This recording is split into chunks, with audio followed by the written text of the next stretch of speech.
faisait un bout de temps qu'on n'avait pas entendu ou qu'on n'avait pas eu de nouvelles de Philippe Couillard, l'ancien premier ministre. En fin de semaine, la presse a publié un long entretien fait avec Yves Boisvert, le journaliste. On en retient que l'ancien premier ministre défend ses décisions, défend son nationalisme aussi. Il ne croit pas que son parti, le Parti libéral, va disparaître. Et il met au clair un point. Il vit bien, mais il n'est pas riche. Yves Boisvert raconte d'ailleurs l'anecdote de son photographe stationné devant la maison de M. Couillard au Saguenay-Lac-Saint-Jean qui appelle Yves Boisvert pour lui demander est-ce que c'est bien la bonne adresse, tellement il s'attendait à quelque chose de plus somptueux. Voici une citation tirée de l'article de la fin de semaine, citation attribuée à M. Couillard. M. Legault a été béni des dieux. D'habitude, on arrive au gouvernement et on se plaint de l'état des finances publiques. Je ne dis pas que c'était anodin, mais je veux que les gens aient un deuxième regard sur l'œuvre de Philippe Couillard et de son gouvernement. Je referai la même chose et heureusement qu'on l'a fait, sans quoi le Québec serait arrivé dans la pandémie sans la moindre marge de manœuvre. Jean-François, trouvez-vous que M. Couillard fait une lecture lucide de son mandat de premier ministre?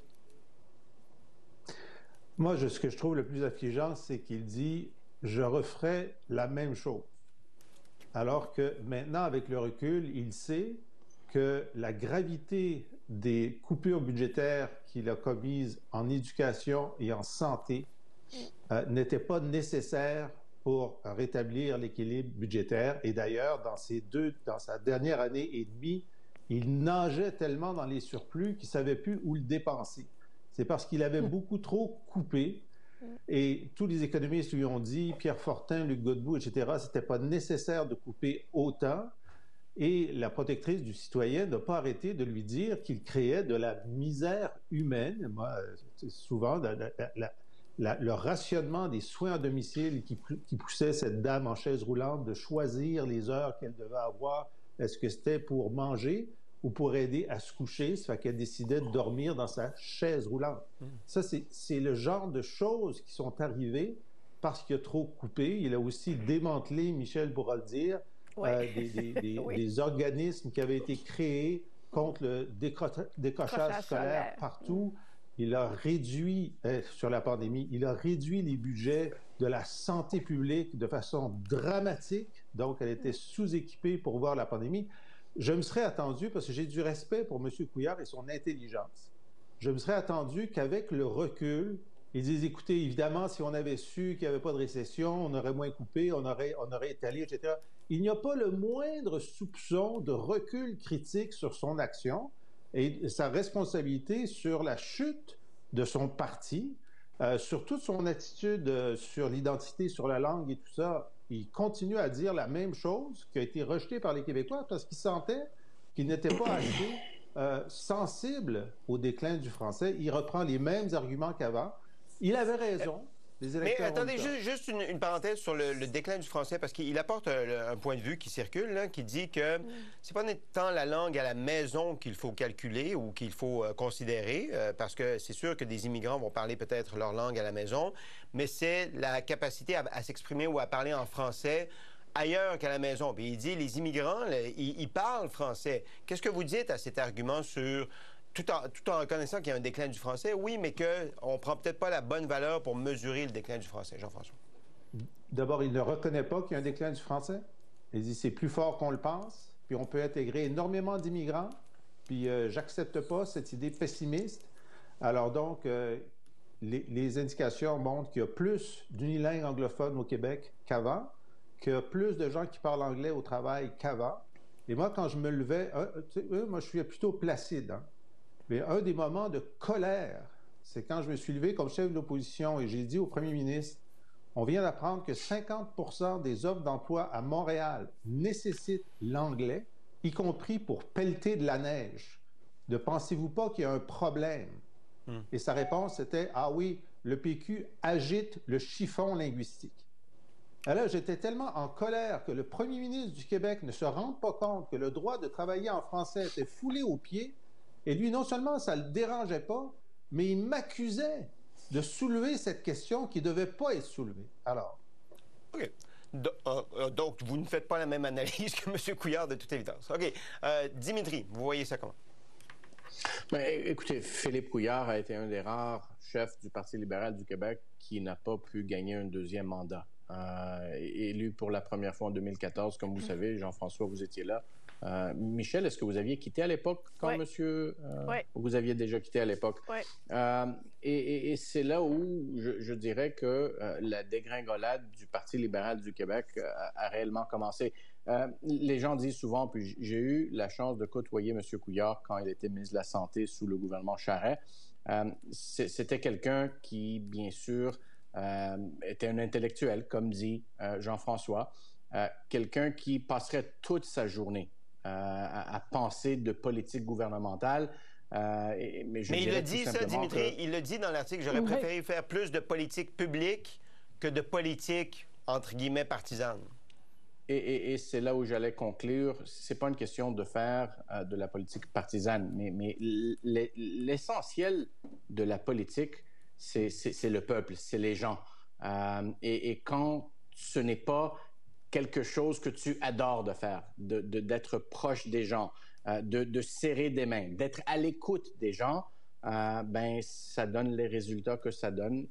Et M. Couillard, malheureusement pour lui, fera partie de la liste des premiers ministres du Québec qui seront oubliés, malheureusement. Michel. Que dire? Juste pour enchériner sur ce que Jean-François a dit, c'est évident que le gouvernement Couillard a beaucoup trop coupé en éducation et en santé. Puis aujourd'hui, on en paye encore le prix et on en vit encore les conséquences assez dramatiques. D'ailleurs, M. Létao, lui, a reconnu, qui était son ministre des Finances, lui a reconnu qu'effectivement, ces coupures-là avaient eu des effets dévastateurs en santé et en éducation. Ouais, si je me rappelle bien, il dit qu'il y avait un exercice nécessaire à faire, mais on est peut-être allé trop loin. Trop loin, effectivement. Et c'est un peu facile de dire, tant mieux, parce qu'il y a eu la pandémie. Mais au moment où M. Couillard et son gouvernement faisaient les coupures, on ne savait pas qu'il y aurait la pandémie. Alors, c'est pas normal qu'un gouvernement engrange des surplus avec autant d'ardeur et avec un montant aussi grand que cela. Il y a deux questions qui se posent quand on a des surplus. Est-ce qu'on coupe les impôts ou on réinvestit dans les services publics? C'est ça la question qui aurait dû se poser au moment où cela a été fait. Mais ce que j'ai retenu de l'article, c'est effectivement, puis c'est un fait, Philippe Couillard préfère les politiques à la politique. Et ça aussi, le Parti libéral a souffert de ça.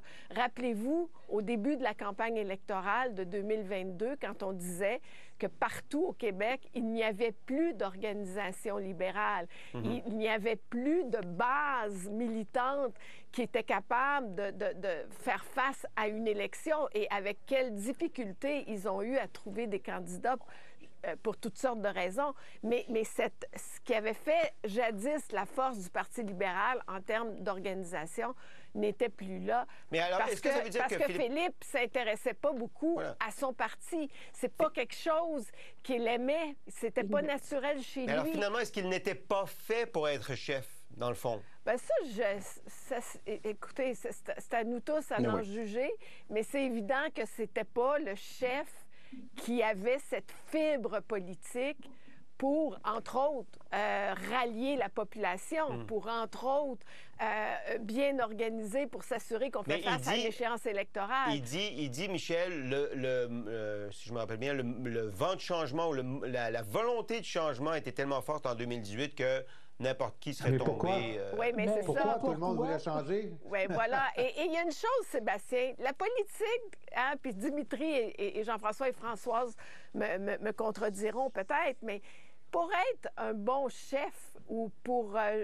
puis c'est vrai même dans les organisations au travail, il faut qu'il y ait une dose d'émotion, il faut qu'il y ait une capacité de susciter ces émotions. Et si on veut bien s'enligner avec la population, bien la comprendre, il faut qu'on soit capable de se mettre à son niveau, il faut qu'on l'écoute, mais il faut qu'on ait une communication un peu émotive. Et Philippe Couillard, puis c'est souvent comme ça les neurochirurgiens, c'est un être profondément cartésien, C'est vraiment- profondément rationnel. Et cette capacité-là, alors, avec Martin Coiteux, qui était son président du Conseil du Trésor, ben, ils se sont un peu cachés derrière les chiffres, puis là, ils ont additionné des colonnes de chiffres, puis ils ont fait des plus, puis ils ont fait des moins, mais ils ont surtout fait des moins, puis ils ont dit, nous, on rétablit les finances publiques dans un souci de néolibéralisme, un peu plus à droite, puis sauf on va... pour le salaire des médecins. Oui, peut-être. Oui, tu as raison, Jean-François. Mais de façon générale, c'est ça qui a constitué l'ensemble des surplus qu'ils ont laissés au gouvernement Legault. Et c'était pas nécessaire d'en laisser autant. Il y a une nuance entre ça et gérer de façon saine et positive et dynamique des finances publiques. François.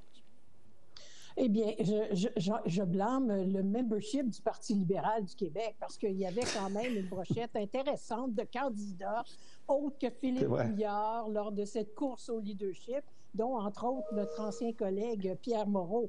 D'avoir pris Philippe Couillard, moi, j'étais député à ce moment-là, puis je me rappelle d'activités où on se promenait puis on voyait les différents candidats au leadership. Malgré qu'on n'avait pas vu Philippe Couillard, il envoyait tout le temps du monde à sa place. Parce qu'effectivement, c'est pas dans son ADN à Philippe Couillard. On sent cette froideur. Et peut-être que c'est un homme bien sympathique puis bien chaleureux, mais ça se rendait pas jusqu'à la population. Et ça, ben, quand il dit volonté de changement, moi, il y a plusieurs places où j'ai souri dans l'article d'Yves Boisvert parce que je me disais, volonté de changement après un mandat, il y a un problème en quelque part, chum. C'est d'habitude les volontés de changement. Non, mais c'est parce que, François, je pense que ce qu'il voulait dire, c'est que depuis 2003, le Parti libéral avait été au pouvoir jusqu'en 2012. Il y avait eu l'intermède du Parti québécois de 18 mois, puis après ça, les libéraux étaient revenus au pouvoir. Bien, il aurait pu justement reconsolider parce qu'il avait quand même été légèrement au purgatoire pendant un petit bout de temps. Pas longtemps, mais il s'est quand même fait élire et puis il aurait pu consolider, mais à la place, c'était la destruction pratiquement totale du parti à rebâtir de ses cendres. Alors ça, le fait, l'utilisation de certains mots qui sont un peu... dans l'optique de ce que Jean-François nous contait avec l'histoire du chiffon, le chiffon de la langue, je pense que tu nous disais, le chiffon linguistique, Jean-François. Le chiffon linguistique. Quand il parle, et dans l'article, quand Yves Boisvert le cite justement sur la question du déclin du français, et il utilise des expressions comme le fameux déclin. Tu sais, c'est comme si je mets des guillemets, le fameux déclin du français. Comme si c'est ridicule. Explique-moi ton raisonnement, donne-moi ta logique, mais dénigre pas nécessairement ceux qui pensent le contraire de toi. Alors, il y a quand même des bons arguments dedans. Et la dernière scène, littéralement la dernière scène qui est tellement Philippe Couillard, quand Yves Boisvert regarde dans son rétroviseur, puis il se dirige vers sa petite boîte postale là, le long de la route. Peut-être aura-t-il du courrier. Ouais. C'est un peu à l'image de comment il a gagné le leadership en étant pas mal dans sa tour d'ivoire et à la fin, comment il est encore un peu, un peu seul dans tout ça. Alors, quelle était l'utilité de l'article? Je ne le sais pas. Je vous lis la chute de Yves Boisvert. En m'éloignant, je vois le citoyen Couillard rapetissé dans mon rétroviseur. Il marche tranquillement vers la boîte postale communautaire dans cette rue tranquille d'un village tranquille. Peut-être qu'il y aura du courrier, comme s'il ne reçoit plus de courrier et que les gens l'ont un peu oublié. Jean-François, en conclusion. J'ai félicité Yves pour cette chute extraordinaire quand je l'ai lu samedi. Écoutez, je pense qu'au-delà de savoir s'il était intellectuel ou non, etc., les Québécois ont senti, non seulement qu'ils ne connectaient pas avec l'insécurité linguistique et identitaire, c'est toute la question du voile et tout ça, mais qu'ils méprisaient l'insécurité linguistique et identitaire des Québécois. Et je pense que ça fait partie du rejet. Et il y a eu un sondage il y a à peu près 2 ans sur tous les premiers ministres. Et M. Charest est le 2e plus impopulaire ancien premier ministre du Québec. M. Couillard est le plus impopulaire. Bon, alors peut-être que c'est... Puis ce dont on se retient, ce qu'on retient aussi, même s'il n'aime pas le mot, c'est l'austérité, puis vous l'avez bien illustré, là, qui a marqué son mandat de 4 ans comme premier ministre.